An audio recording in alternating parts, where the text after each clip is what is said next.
Welcome to This Old App, a podcast about learning, coding, smashing stuff together, breaking things apart, startups, failing, winning, and any other buzzwords we can think of. Hi, Randy. Hello. Who are you? I am Megan Schemmel, your wife. But you're also the voice, the intro voice of CTO Think. Yes, I'm with Megan. meganvoices.com is what I do my voiceover through. And I'm also starting my own little podcast as well. You might be the voice of this podcast. Ooh. We don't know. Well, but just got to ask.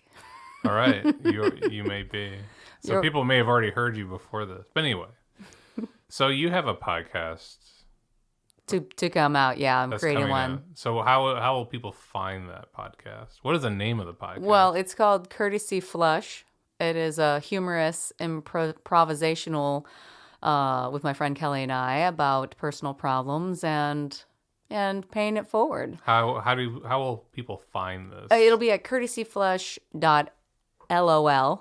Lol. So it's using the new top level domains. Exactly. The TLD. Okay. Oh, yes. Which this podcast is using .online. So, yeah. So something new. We're not going to get into the subject matter of Courtesy Flush because I have heard some of it already. It's intimate and fun, and it's not for children's ears. And most adults should explore the sharing and oversharing. All right. But yeah. But this show is for everyone. Yes. I think so. What I wanted to talk to you about today is your experience. You are a beginner. A year ago this time, you were not coding. I knew nothing behind the veil. You now, a year later, you've done, let's go back. Last year, around this time, you actually were coding. I was doing some beginning stuff that I had learned off of Codecademy, just HTML and CSS, very early stuff, and then you showed me the mock-ups, so I was just doing those two things for sure. But you did a project for me. I did, and that was really interesting just to sort of willy-nilly go in there and play around and actually find some success. But what were you doing? What did you do? What did I have you do? You were having me actually just build some buttons, some inputs for a website, and you had some mock-ups that needed some fields to be filled. A form field. Yeah. That was all brand new to me, but... You got it done. I did. And then the client changed everything. And they changed his mind and he scrapped the whole thing. But it was a really... So it was really a full project experience. All the way from beginning to end. But that was your first experience. And then I got a job. You got a job. A non-tech job back in the legal world. Yeah. And then you came back to learning how to code. So since the middle of last year... what have you been doing? What did you start with to start? You made a definitive goal to change careers. How do we start it out? Well, one of the tools you had me use was Learn Enough to Be Dangerous, which I thought that was really handy. The introduction. That's by Michael Hartle. Yes. I learned Ruby and Rails off of maybe I did half of his tutorial to get me started. And Only half. Well, that's all I needed to get going because I already had PHP background. So I didn't need, there was a lot of stuff that he did. You didn't jump to something else. It just was a springboard you needed to launch into your own. It introduced me to the code. But you were starting from scratch. Absolutely. I had started with 7 years of working in .NET and PHP. I call it the veil because I had no idea what the command line is, the text editor. Okay. All of that stuff that, if you're watching a TV show or a movie and people are doing tech and they see that where they just input in the command line and I'm like, oh, that's where everything works.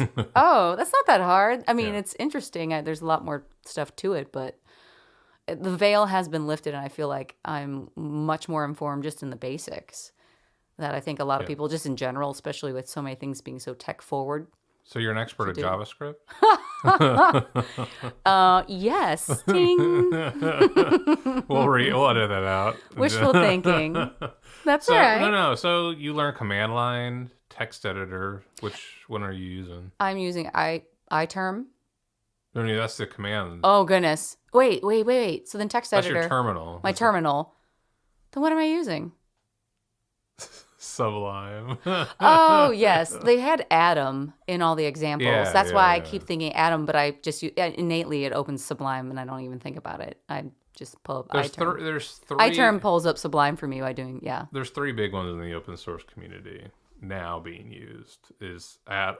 Sublime Text has been around the longest, and then Atom, and now Visual Studio, Visual Visual Code, Studio, I think. whatever. Sounds right. Sounds yeah, right. I heard VS it. Code, and it is basically like Atom, but it's Microsoft's more faster version, I think, which is being used in more of the learning. I see it on tutorials now more, but Sublime is what I started in. So you started using Sublime. Yeah. Okay. And how do you like it? I like it. I like because on certain ones, I like that they have the colors, they have the indentations, the things that you can implement and open. It's helpful. The colors and the pre-fills. So Emmet, is it called Emmet? Emmet is, yeah. Well, that's one of the plugins to Sublime too. Love that. Once I've learned enough to not have to remember. You didn't even know Emmet like a week ago. Certain things had Emmet. I didn't know I didn't have Emmet until I didn't have it, and I was like, "Why is this not pre-filling for me?" Well, that's how you learn how to use plugins, and then you're married to them. You almost never want to give them up. Yeah. So you have had a project, the WordPress. Yeah. Tell me about WordPress and that project. Super intriguing. So I'm building a website for the theater company I'm a part of, babeswithblades.org. Yep. And we're definitely launching to a new updated design and format. And so, yeah, WordPress was definitely brand new to me. A learning process, a learning curve that at times I'm like, I just wish I could just build it in CSS myself, have better control, because their responsiveness is why it's so hard to initially navigate. It's just pre-built in. And so when you do some of the custom CSS, as minimal as you want to do, at least that's my interpretation of things. You want it to be user-friendly for them to just use it themselves. So I don't want to do too much custom CSS, but there were times when I did, I was like, how? There are so many different classes and levels and layers of... I want to rewind a little bit. Do you understand why you're building it with WordPress for Babes with Blades versus building it from scratch? Yes, because they're not necessarily tech people. They just want to plug and play and put in the information. At least that's my inclination. But why is WordPress better for that? It's got a really good interface. Yeah. I mean, it is super easy. Once you at least get the gist down, you just enter in some text and some images, and that's really what they mainly need. Yeah. And then even just copying a whole page and just changing it, it's super fast. So you've basically taken a professional design that we had done by a friend of Babes with Blades. And Amy Bashara. Yes. And we'll put her name and all these other things we're referring to in show notes. And what was your experience of developing with custom CSS for the WordPress? The custom CSS, what was my experience when I actually tried to use it? I had some, frustration with that as well, because I'm also not used to the inspector tools. Mm-hmm. None of the videos really showed me how to use that. Yeah. Honestly, that was probably the biggest learning curve. I saw them go in there in some of the video tutorials, but they never really explained how you found the exact highest level thing to control what CSS you needed to put the class on, or even how to highlight stuff. So you're talking about Chrome web developer tools or Firefox. Yes. Okay, yeah. So pairing with you, when you would come and explain things, I had to keep saying, I have no idea. I have no idea how you got there and why I keep screwing this up. Or it's definitely improved by using it, but yeah, that took a while to understand. So there was a gap in your education, you think, from the, learn enough and maybe me teaching you, because I remember I would come in and just say, pop up this little thing, and then look, there's a CSS, and I remember the struggle you're having. So you're, and I noticed, I also teach this class, Coding Boot Camp, and I've noticed that the boot camp has now moved web dev tools up to the beginning. Which I find smart. Okay. So that would be a recommendation for anyone else trying to learn. Like, hey, pop open, learn how to use web dev tools. Yeah. For that little history, the best thing in my work life before all this was a little plugin called Firebug that we used to plug into Firefox. This is before Chrome. Mm-hmm. And it was just an amazing plugin that gave us the similar power.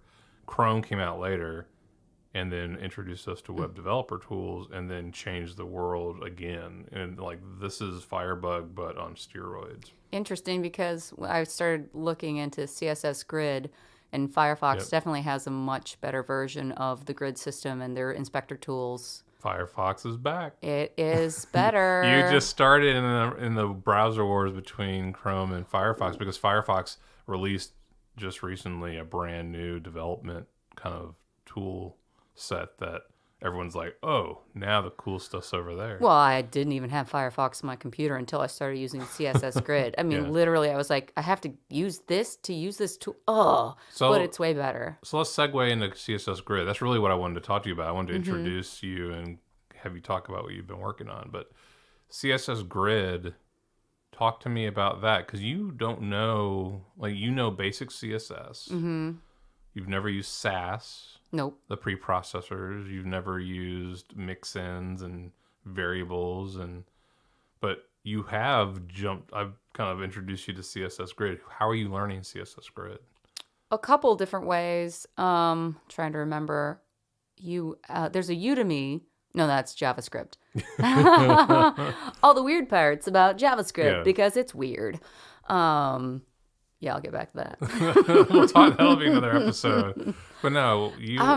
Wes Boss. Yes, Wes Boss. I'm learning. I'm impressing myself that I remember the name, but he has some really good tutorials innately. And then there's another CSS tricks. Rachel, somebody that helped create CSS Grid, I believe, has some really good YouTubes. And Trasner? Yeah, I think that's right. I'm not sure.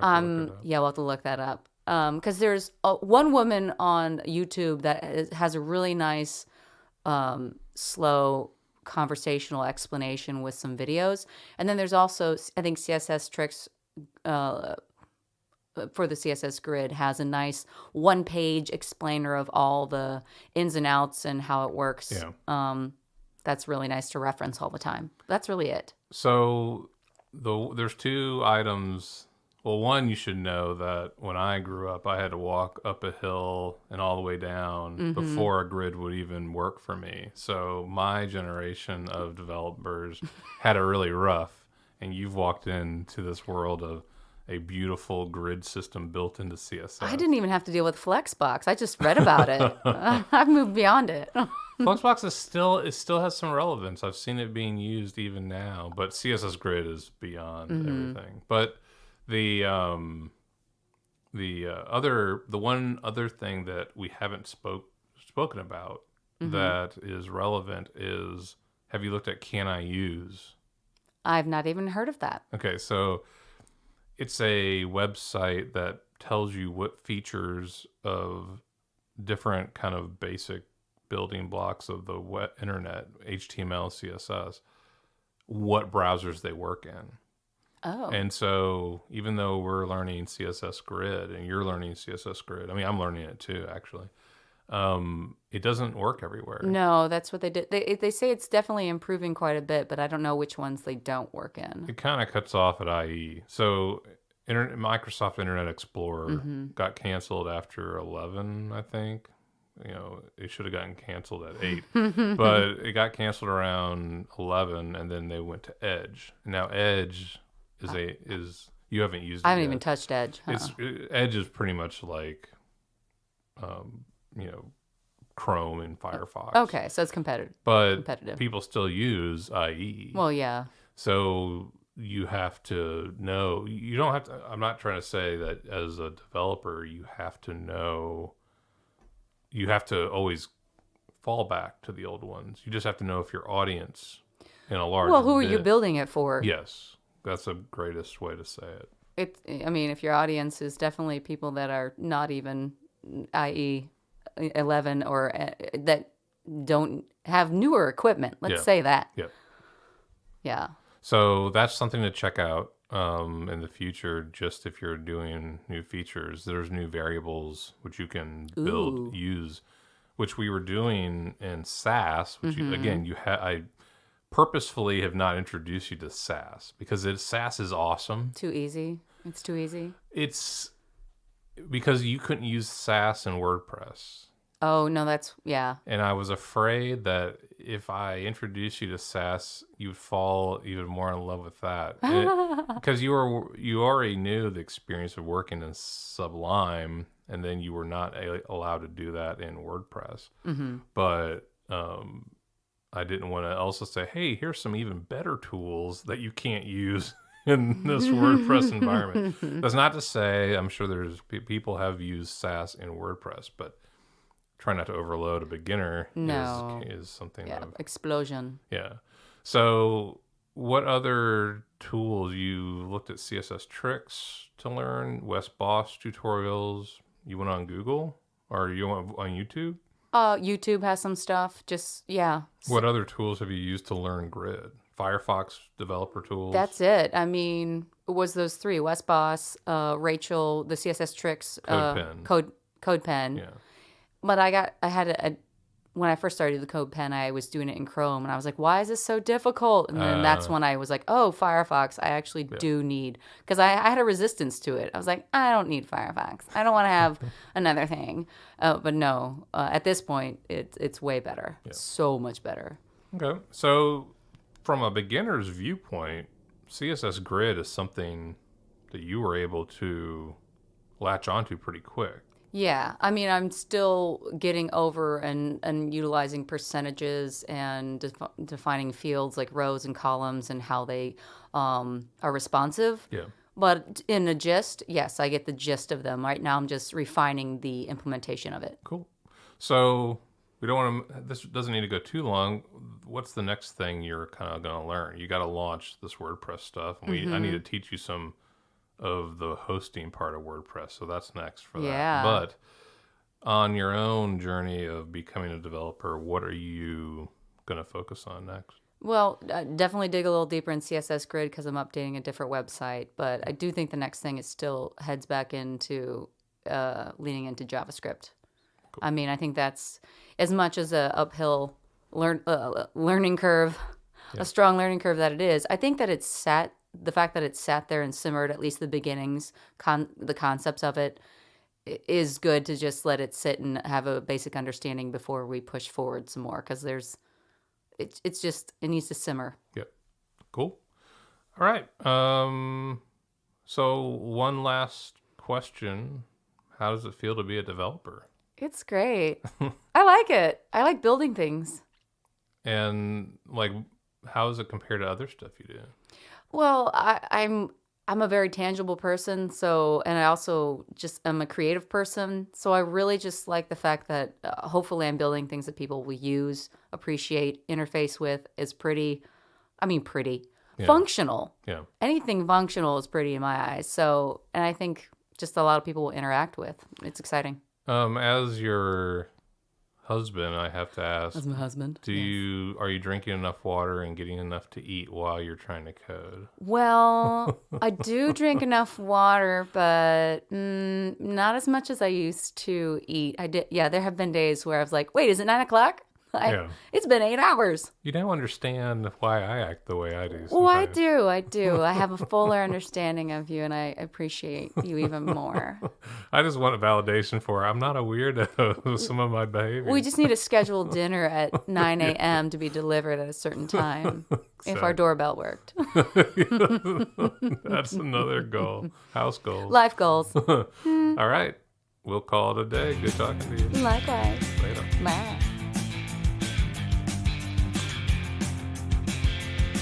Thanks for listening to This Old App. Show notes and previous episodes can be found on our website at www.thisoldapp.online. Reviews on Apple iTunes are always appreciated and help promote the show. For questions, comments, or things you would like to hear on future shows, please email us at hello@thisoldapp.online. Show music is Guns Blazing by Fab Claxton, licensed by Pond 5. Voiceover work by MeganVoices.com. You'll hear from us soon.